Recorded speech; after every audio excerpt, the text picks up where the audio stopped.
আরে খাটো যে, সকালবেলায় সেজেগুজে কোথায় যাচ্ছিস? ইন্টারভিউ আছে, ইন্টারভিউ দিতে যাচ্ছি। এটা নিয়ে তোর কটা ইন্টারভিউ হলো? 265টা। তোর মনে হয় এবারে তুই কাজ পাবি? ওরা এমন এমন প্রশ্ন করবে তুই কোনো অ্যান্সারই দিতে পারবি না। পাবো মানে? এবার আমি জয়েন্ট লেটার নিয়েই ঘরে ফিরবো। আর উল্টোপাল্টা প্রশ্ন করলে এমন উল্টোপাল্টা উত্তর দেবো যে ইন্টারভিউ নেবে তার মাথাটাই আমি নষ্ট করে দিয়ে আসবো। তা কিসের চাকরির ইন্টারভিউ শুনি? কিসের চাকরির ইন্টারভিউ সেটা আমি নিজেও জানি না। খবরের কাগজে দেখলাম ইন্টারভিউ আছে, তাই রেডি হয়ে ইন্টারভিউ দিতে চলে যাচ্ছি। বেশ, আর দেরি করা যাবে না, তোর সঙ্গে পরে কথা হবে। ইন্টারভিউ টাইম হয়ে গেছে বুঝলি, যা এখন আমাকে যেতে হবে। বেশ, যা যা, সাবধানে যাস বুঝলি। আর উল্টোপাল্টা উত্তর দিয়ে দেখিস মার খেয়ে বাড়ি ফিরে আসিস না। তুই যে কি ভালো চাকরি পাবি সেটা তো আমি নিজেই বুঝতে পারছি। যা যা, বাপের টাকা আছে, টাকাগুলোই ধ্বংস কর, বোকা চোদা। নেক্সট ক্যান্ডিডেট কে আছেন চলে আসুন। নেক্সট ক্যান্ডিডেট কে আছেন চলে আসুন। আসছি স্যার। আসুন। বসছি স্যার। হ্যাঁ বসুন। ঠ্যাঙে গু স্যার। কি আবল তাবল কথা বলছেন আপনি? না মানে, না স্যার, আমি বলছিলাম thank you sir, thank you. আমি ইয়ারকি একদম পছন্দ করি না। আমিও না স্যার। আপনার নাম? স্যার আমার নাম পেন্ডুমারি এন্ডুকাম ঝান্ডুমাম গুন্ডামারি খাটো। আপনি আমাকে শর্ট নামে খাটো বলেই ডাকতে পারেন স্যার। কি দুর্ঘটনা নাম রে বাবা! এই নাম বলতে গেলে তো আমার দুর্ঘটনায় দাঁত ভেঙে যাবে রে বাবা। তো মিস্টার খাটো, আমি কিন্তু ইয়ারকে একদমই পছন্দ করি না। আমিও না স্যার। এই দরখাস্তটা কি আপনার? হ্যাঁ স্যার, ওই দরখাস্তটা আমার। তা আপনি অ্যাপ্লিকেশন উপরে ডিয়ার সব জানতা স্যার লিখেছেন কেন? স্যার আমি এ পর্যন্ত 265টা ইন্টারভিউ দিয়েছি, তো তাই যাদের কাছে আমি ইন্টারভিউ দিই তারা তো সব জানতা, তাই তাদেরকে আমি সব জানতা স্যার বলে সম্বোধন করি, তাদেরকে আমি রেসপেক্ট করি। দেখুন, আমি ইয়ার্কি কিন্তু একদমই পছন্দ করি না। আমিও না স্যার। দেখুন, আমি সব সাবজেক্ট থেকে আপনাকে প্রশ্ন ধরবো, আপনি যদি ঠিকঠাক উত্তর দিতে পারেন তাহলে আপনার চাকরিটা একদম পাকা। কোনো প্রবলেম নেই স্যার, আপনি আমাকে কাঁচা চাকরিটাই দিন না, আমি কারবার দিয়ে পাকিয়ে নেব। কাঁচা চাকরি কারবার দিয়ে পাকাবেন? তার মানে কারবার দিয়ে কি পাকিয়ে নেবেন? চাকরি কি কারবার দিয়ে পাকানো যায় নাকি? স্যার আগে আমি ফলের আড়তে কাজ করতাম, তাই যারা সবজি বিক্রি করে তারা কাঁচা কলা, আম, জাম, কাঁঠাল সব বিক্রি করে আমাকে দিয়ে যেত, তারপর আমি সেগুলো কারবার দিয়ে পাকিয়ে নিতাম।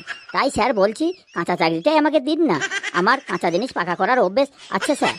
বেশি বকবক না করে আমি যা প্রশ্ন করবো তার সঠিক উত্তর দিন, আমি কিন্তু ইয়ারকে একদমই পছন্দ করি না। আমিও না স্যার। বলুন তো, সূর্যগ্রহণ কাকে বলে? স্যার এটা আবার কোনো কঠিন প্রশ্ন হলো নাকি?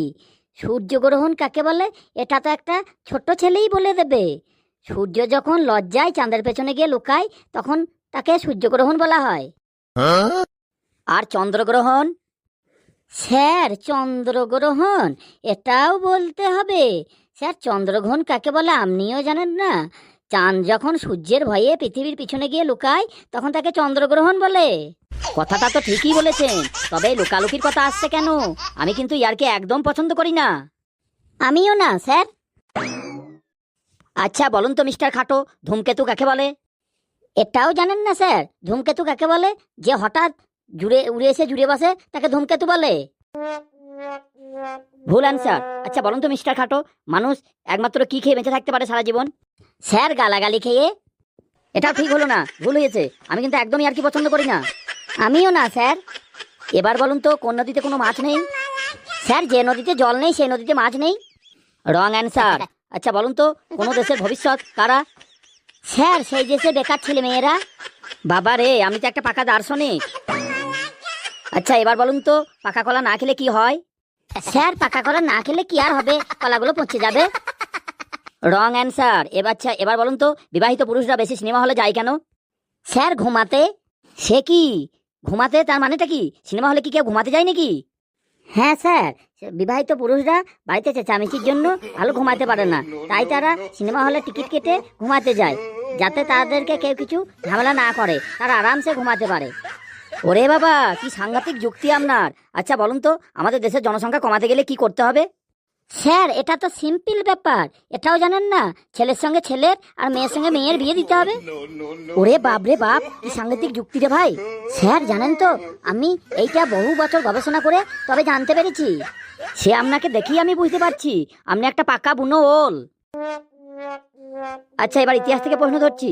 আচ্ছা বলুন তো হিউয়েন সাং কোন দেশ থেকে এসেছিলেন? স্যার হিউয়েন সাং চীন দেশ থেকে আমাদের দেশে এসেছিলেন।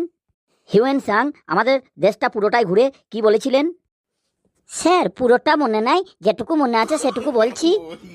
চ্যাং চুং চুং চুচুং চ্যাং চুং চিং চ্যাং চুং চিক চুক চুক চুং চুং চ্যাং চুং চুং চুং চুং চ্যাং চুচুং চুং চুং। ওরে বাপ রে বাপ, আপনি কি বললেন আমি তো কিছুই বুঝতে পারলাম না, বাংলায় বলুন।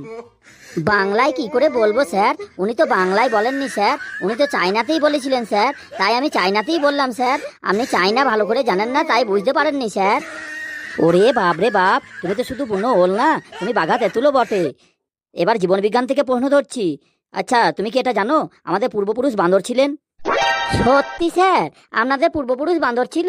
তা আচ্ছা তার জন্য আপনার চাউনিটা বান্দরের মতো লাগছে। কি আজে বাজে কথা বলছো, আমাদের সবার পূর্বপুরুষ একসময় বান্দর ছিল, এটা তুমি জানো না? সবারটা জেনে লাভ নেই, আপনারটা জেনে গেলাম তাতেই হলো। আপনার পূর্বপুরুষ আগে বান্দর ছিল, আমি বাইরে গিয়ে বলে দেবো আমাদের যিনি ইন্টারভিউ নিচ্ছেন তার পূর্বপুরুষ আগে বান্দর ছিল, তার মানে উনি বান্দর বংশের লোক। আরে আচ্ছা মুশকিল তো, ব্যাপারটা একটু ভালো করে শুনুন। আর শোনাশুনির কিছুই নেই, আমি বাইরে গিয়ে সবাইকে বলে দেব। যান গিয়ে বলুন আপনার চাকরিটা তাহলে আমি আটকে দেবো। আমার চাকরি আটকান না আটকান আমার কোনো কিছু যায় আসে না, আমি কিন্তু বাইরে গিয়ে সবাইকে বলে দেবো আপনার পূর্বপুরুষ বান্দর ছিল। এই সিকিউরিটি সিকিউরিটি, কোথায় গেলে কোথায় গেলে? ওকে ধরো ওকে ধরো, বাবারে কি বিচ্ছু কি বিচ্ছু।